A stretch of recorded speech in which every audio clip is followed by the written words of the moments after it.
बिल्लाहिमिनश्शैतानिर्रजीम बिस्मिल्लाहिर्रहमानिर्रहीम। प्यारे बच्चों, अस्सलाम वालेकुम वरहमतुल्लाहि वबरकातुहू। बच्चों, कल हमने अरश सहबाई की दूसरी गज़ल मुकम्मल कर ली।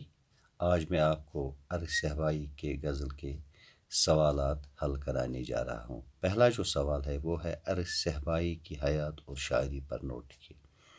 बच्चों, आप ये जानते हैं कि गज़ल पढ़ाने से पहले मैंने आपको अरश सहबाई की हालात ज़िंदगी और उसकी शायराना सलाहियत पर नोट लिखाया है।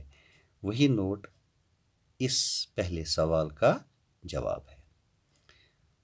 तो दूसरा सवाल है वो है शायराना हसारी ज़ात से निकल न सकने की क्या वजह बताई है। जवाब है इसका, शायर ने हिसारे ज़ात से बाहर निकल सकने की वजह यह बताई है कि मेरी रूह को मेरी जिस्म की चार दीवारी में कैद कर दिया गया है। इस कैद की मुद्दत मालूम नहीं। इस कैद से आज़ाद करने का हिजाज खालिक कायनात है। मैं अपनी मर्ज़ी से अपने अपने वजूद के हव्वल से बाहर नहीं निकल सकता। इसके अलावा मैं अपने इर्द गिर्द के नापसंदीदा माहौल को बदल नहीं सकता। इसलिए इससे निजात हासिल करने के लिए अपने आप को खो जाता हूँ और बाहर निकलना मुश्किल हो जाता है।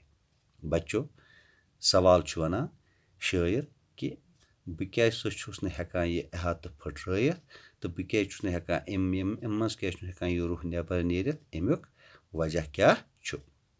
शायर छु वनान युस हसा यह हसारि ज़ात या यह अहातः फुट्रावन यथ मज बह वलना आमुत छुस, यथ मज बह वलना आमुत यम बह बंद कोरमुत छुनस, अमुक वजह हसा छु यह वनान कि युस हसा यह मेन रूह छु यह हसा छु मेनिस जिस्म किस अमन चोरन दीवारन मज कैद करना आमुत, बंद करना आमुत।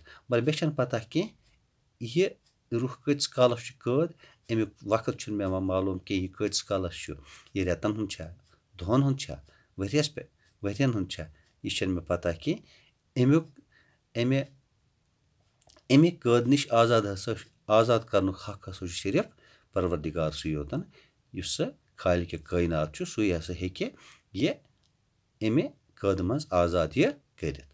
तो बह नसा हेक न पन्नी मर्जी पे पन वजूद युस छु मे सुन सा हेक न बह अम मज नेबर कड़ित, पन्ने वजूद मज हेक न बह सु नेबर कड़ित कि तिकेज मे तामत छु यूत ताकत छु मे निश कि। अमे अलाव युस हसा मे इर्द गिर्द मे युस इर्द गिर्द माहौल छु सु माहौल युस सा इंसानस पसंद छु न कि सुन सा हेक इंसान बदलयित कि क्याज तम निश निजात हासिल करने खतर हसा छु इंसानस बासान पनुन पान मैंने अपने आप को खोया है। मे हसा छु पनुन पान जन रोमुत कि बह कड़ा पनुन पान अम निश नेबर या बह मिले अमे माहौल निश निजात, सु छुन मे बासान कि तो अम निश नेबर नेरन हसा सठा मुश्किल। पत छुस वनान त्रेयम सवाल, दूसरी गज़ल से मक्ता की तशरीह कीजिए।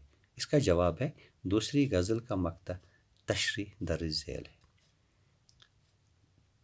मक्ता क्या है? वो है वह मेरी रूह में तहलील हो चुका है अर्श, अगर वो मुझसे जुदा है चलो जुदा ही सही। तशरीह इसकी ऐसी है, शायर कहता है कि मेरे महबूब मेरी रूह में तहलील हो चुका है और मेरी रूह का एक हिस्सा बन चुका है। फिर भी अगर वो मुझसे जुदा है तो वो जुदा ही सही, मुझे यह भी मंजूर है क्योंकि वो मेरा महबूब है। गो ज़ाहिर तौर पर मेरा महबूब मुझसे अलग है, लेकिन हकीकत में वो मेरी रूह में मिल चुका है। शायर सुन वनुक मतलब युस मेन महबूब छु सह हसा मेनिस रूहस मज आमुत अत सह हसा आमुत अत मज खत्म गोमुत अत मज तहलील गोमुत अत मज मकलियामुत अत मज तो यह हसा बनियामुत मेन रूहुक अख हिस्सा, यह हसा बनियामुत मेन महबूब बनियामुत मेन रूहुक अख हिस्सा। अगर वो मे निश मतलब जुदा ति गोमुत आसि, मे निश दूर आसि गोमुत बह हसा मान ती छु सही, मगर मे छुन यह मंजूर कह क्याज युस हसा मेन महबूब छु सो हसा छु मे निश सो दपान इत पे सह मे निश सह दूर मगर हकीकत सह सह मेनिस रूहस मज बराबर रलित तो मे निश सह और योर गोमुत कह। बच्चों ये था अर्ग सहबाई के गज़ल के सवालात। इंशाल्लाह कल मैं और एक गज़ल लेकर आपके सामने हाजिर हो जाता हूँ। तब तक के लिए खुदा हाफिज़।